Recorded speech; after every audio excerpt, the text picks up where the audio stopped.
नमस्कार. आरतीच रेसिपी मराठीमध्ये तुम्हा सर्वांचे खूप खूप मनापासून स्वागत. नवरात्र सुरू आहे आणि नवरात्रामध्ये अष्टमी नवमीला आपण कन्यापूजन करत असतो. तर आज आपण अगदी झटपट तयार होणारी सात्विक कन्यापूजनाची थाळी बनवतोय. थाळी बनवायला अगदी सोपी आहे. सर्व पदार्थ लहान मुलींना आवडतील असेच आहे. त्याचसोबत कन्यापूजनाला काळ्या चण्याच्याच म्हणजेच हरभऱ्याच्या भाजीला फार महत्त्व असते. तर आपण छान अशी हरभऱ्याची भाजी बनवली आहे. गोडाचा पदार्थ आहे आणि बरंच काही आहे. रेसिपी शेवटपर्यंत नक्की बघा. हरभऱ्याची भाजी करण्यासाठी एक मोठी वाटी भरून हरभरे म्हणजेच काळे चणे रात्रभर पाण्यात छान भिजवून घेतले. एक 10 ते 12 तास चांगले भिजवायचे म्हणजे व्यवस्थित फुलले जातात आणि पटकन शिजतात. या भिजवलेल्या हरभऱ्यामध्ये आता आपल्याला हरभरे बुडतील इतपत पाणी आणि चवीनुसार मीठ घालायचं. हे हरभरे पटकन शिजावे यांची साल छान नरम व्हावी म्हणून 2 चिमूट खायचा सोडा, बेकिंग सोडा घालायचा. सर्व जिन्नस छान असे एकजीव करायचे. कुकरचं झाकण लावून मंद ते मध्यम आचेवर 5 ते 6 शिट्या करून कुकर गार करायचा. तुम्ही तुमचा कुकरनुसार शिट्या करून घेतल्या तरीही चालेल. शिट्या करून झाल्यानंतर कुकर गार झाला आणि हरभरा अगदी मऊसूत शिजलाय. भाजी करूया. भाजी सात्विक करतोय, कांदा लसूण वापरायचं नाहीये म्हणून थोडंसं सुकं खोबरं घेतलंय. त्यामध्ये 1 इंच आलं, 2 हिरव्या मिरच्या, थोडीशी कोथिंबीर, पाणी न घालता जमेल तितकं बारीक असं वाटण वाटून घ्यायचं आहे. छान असं वाटण वाटून घेतलेलं आहे आणि याला आपण काढून घेऊया. याच मिक्सरच्या भांड्यात एक मोठ्या आकाराचा टोमॅटो छान याला दळूनही प्युरी करून घ्यायची आहे. टोमॅटो प्युरीही तयार आहे. मसाल्यांची पेस्ट करूया. पाव चमचा हळद, 1 चमचा लाल तिखट. हे लाल तिखट रंगाचं आहे, बेडगी मिरचीचं. चवीला तिखट नसतं म्हणून मी 1 चमचा घेतलाय, पण तुम्ही लहान मुलं खातील त्याचप्रमाणे कमी जास्त घेऊ शकतात कारण आपण मिरचीही वापरली आहे. 1 लहान चमचा गरम मसाला आणि 1 मोठा चमचा भरून धनेपूड, पाव चमचा चाट मसाला. या सर्व मसाल्यांमध्ये पाणी घालून याची पेस्ट करून घ्यायची आहे. सुक्या मसाल्यांची अशी पेस्ट करून तेलात घातली की एकतर सुके मसाले करपत नाही, व्यवस्थित परतले जातात आणि यांचा फ्लेवर भाजीमध्ये खूप छान उतरतो. पाणी घालून व्यवस्थित कालवून याची पेस्ट करून घ्यायची आहे. आपलं वाटण तयार आहे, टोमॅटो प्युरी तयार आहे, ही पेस्टही तयार आहे. भाजी करूया. तेल गरम केलेलं आहे, त्यामध्ये जिरे घालायचे. जिरे छान फुलल्यानंतर सुकं खोबरं आणि मिरची आल्याचं जे वाटण केलं ते घालायचं. मंद आचेवरती वाटण छान कच्चापणा जाईपर्यंत, थोडा रंग बदलेपर्यंत परतून घ्यायचं आहे. इथे बघू शकतात वाटण छान परतून घेतलं. तयार करून घेतलेली सुक्या मसाल्यांची पेस्ट यामध्ये घालायची आहे. तर ही पेस्ट आपण यामध्ये घालून घ्यायची. असं केल्याने आता मसाले सुद्धा करपणार नाही आणि व्यवस्थित परतले जातील. आता परत तेल सुटेपर्यंत व्यवस्थित हे परतून घेऊया म्हणजे मसाल्यांचे फ्लेवर छान उतरतील. छान असं परतून झाल्यानंतर दळून घेतलेली टोमॅटोची प्युरी घालायची आणि परत आता मध्यम आचेवर तेल सुटेपर्यंत परतून घ्यायचं म्हणजे टोमॅटो देखील व्यवस्थित शिजला जाईल. इथे 3-4 मिनटं परतून घेतलं. टोमॅटोही मस्त परतला गेलाय, रंग सुरेख आलेला आहे. आता यामध्ये शिजवून घेतलेला हरभरा घालायचा.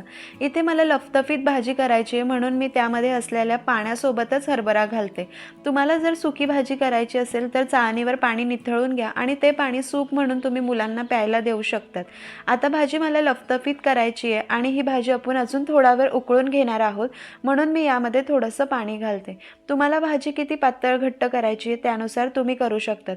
तुम्हाला खूपच जर पातळ करायची असेल तर हे शिजवलेले हरभरे थोडेसे 2-3 चमचे मिक्सरमध्ये फिरवून त्याची पेस्ट घातली तर खूप पातळ रसा करणार असाल तर त्याला छान एकसंधपणा येतो.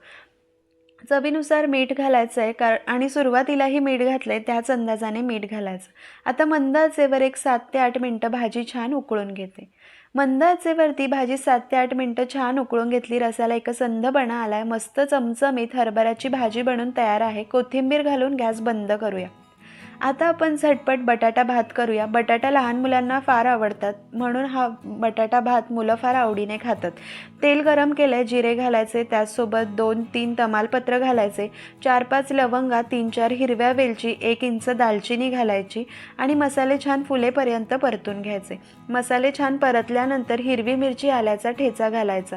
तर संपूर्ण रेसिपी बनवताना तुम्ही तिखटाचं प्रमाण मुलं खातील त्याच पद्धतीने कमी जास्त करू शकतात.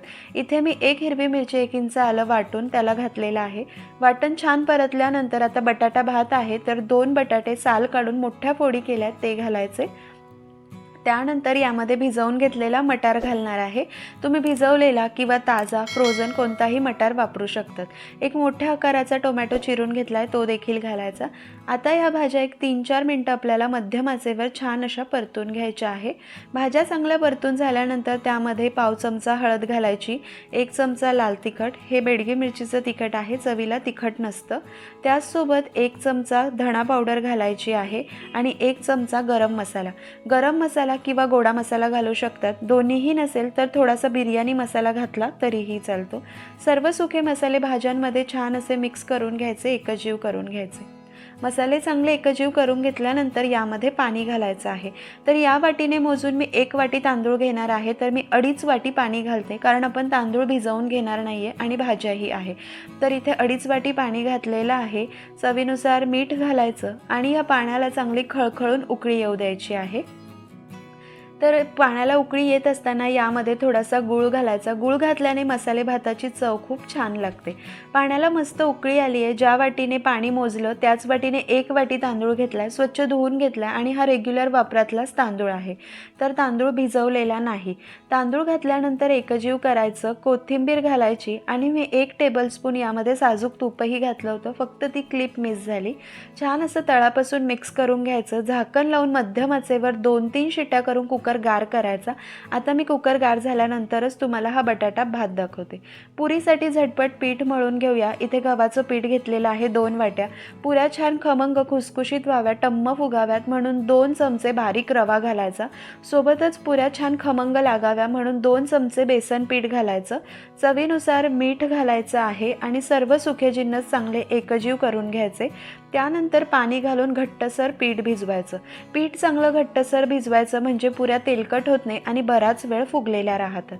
इथे छान पुरीचं पीठ भिजवून घेतलं. याला झाकून एक 10 मिनटं बाजूला ठेवूया. तोपर्यंत गोडाचा पदार्थ करूया. इथे 3 टेबलस्पून तूप घेतलं आहे. तूप छान गरम झाल्यानंतर त्यामध्ये 1 वाटी रवा घालायचा, सोबतच ड्रायफ्रूट्स आणि 3 अख्ख्या वेलची घालायच्या. आता हा रवा मंद आचेवरती तुपावर छान असा तांबूस लालसर होईपर्यंत भाजायचा. रवा आपण जितका छान भाजून घेतो आपला शिरा तितकाच छान खमंग मऊसूत होतो. रवा चांगला भाजून घेऊया. एका साईडला रवा भाजतोय तोपर्यंत दुसऱ्या साईडला शिऱ्यामध्ये घालण्यासाठी पाणी गरम करायचं आहे. तर 1 वाटी रव्यासाठी 2 वाटी पाणी आणि रंग छान पिवळसर यावा म्हणून केशर घातलंय. त्याऐवजी तुम्ही 2 चिमूट खायचा पिवळा कलर घातला तरीही चालेल.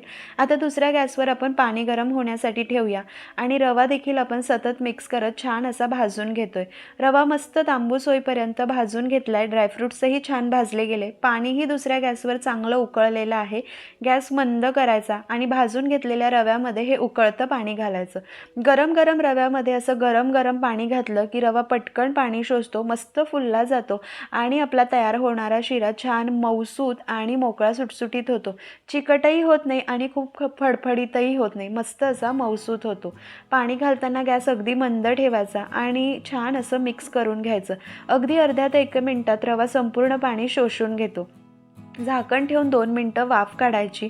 2 मिनिटांनंतर रवा मस्त फुललाय, दणदणून वाफ बसली आहे. तळापासून एकदा मिक्स करायचं. 1 वाटी रव्यासाठी 2 वाटी गरम पाणी अगदी परफेक्ट प्रमाण आहे. आता यामध्ये साखर घालायची. तर 1 वाटी रव्यासाठी 1 वाटी साखर घालायची. परफेक्ट अशी गोडी येते. मंद आचेवरती साखर रव्यामध्ये चांगली एकजीव करायची. अगदी 1 मिनिटामध्ये साखर मस्त अशी रव्यामध्ये विरघळली जाते. बघू शकतात रव्यामध्ये साखर चांगली विरघळली गेलेली आहे. आता यावर झाकण ठेवून मंद आचेवरती एक 4 ते 5 मिनिटं दणदणून वाफ काढायची. म्हणजे मस्त मऊसूत रसरशीत आपला शिरा बनून तयार होतो. 4-5 मिनिटांनंतर बघू शकतात परफेक्ट असा अवीट गोडीचा सुमधूर आपला शिरा बनून तयार आहे. शिरा बाजूला ठेवूया. आपलं कणिकही 10 मिनिटं मुरलंय. मस्त पुऱ्या करून घेऊया. तर एक छोटासा गोळा घ्यायचा. गरज असेल तर थोडंसं तेल लावायचं आणि पुरी लाटून घ्यायची. पुरी लाटताना सुखं पीठ लावायचं नाही. सुखं पीठ लावलं तर तळताना आपलं तेल खूप खराब होतं. 5-6 पुऱ्या लाटून घ्यायच्या आणि मग तळून घेऊया. तर लहान मुलांना पापड, चिप्स हे पदार्थही फार आवडतात. जेवणाच्या ताटात असले की ते जेवण आवडीने करतात. म्हणून थोडेसे चिप्स देखील तळून घेतले आणि आता पुऱ्या तळून घेऊया. कढईत तेल चांगलं कडकडीत गरम करावं. त्यात पुरी सोडायची. पुरी मोठ्या आचेवरती तळायची. वरती येऊ लागली की झाऱ्याने हलकासा दाब द्यायचा. मस्त अशी पुरी टम्म फुग्यासारखी फुगली जाते.